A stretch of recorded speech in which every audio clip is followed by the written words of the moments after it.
Hello, our group is Austin Robinson, Isaac Feiler, Riley Arms, and Wes Lockhart, and our grand challenge is America's failing infrastructure. Our infrastructure is collapsing. For, for example, the bridges are crumbling. In August 2007, the I-35 bridge in Minneapolis collapsed, and that's what you can see in this picture. There was a fault in the structure of the bridge, causing it to collapse, injuring many people. The roads themselves are cracking due to the materials that we are using in these roads, such as blacktop and concrete that expand and crack over time. There's also way too much traffic on these roads. In 2014, urban commuters spent 42 hours in traffic, up from 20 in 1984.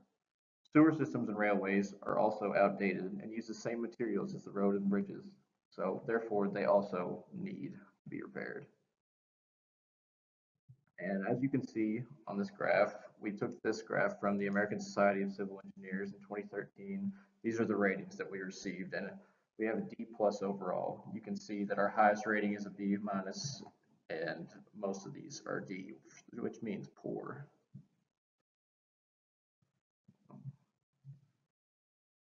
Okay, now some of the causes of our failing infrastructure include geography, lack of funding, and time.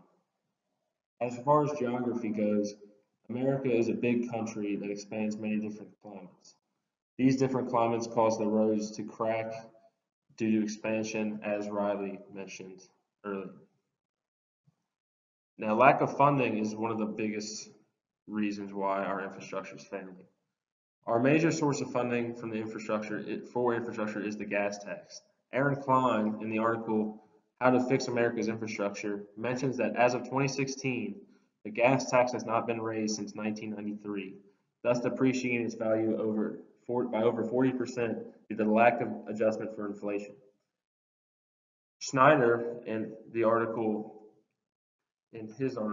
mentions that only 2.4% of America's GDP is spent on infrastructure, compared to China's 9%.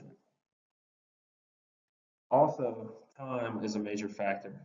Infrastructure, from the wear and tear of its age and lack of sufficient funding for large-scale renovations, has led to its collapse. As you can see, this is a graph of the infrastructure funding up until 2025.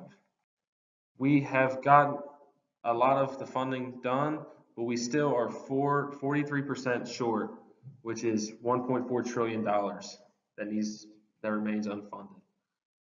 That will only make our infrastructure worse. There are many solutions to helping this problem. One of them includes raising the gas tax. This leads to more funding for infrastructure repair.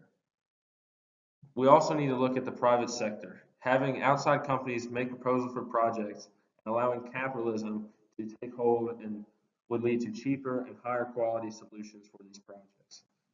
We also need to devote a larger budget to infrastructure in general. Our final thing is to rebuild. That's where the engineers come in. Massive amounts of repairs means for a grand challenge, but we can conquer it. Here are our works cited. Thank you.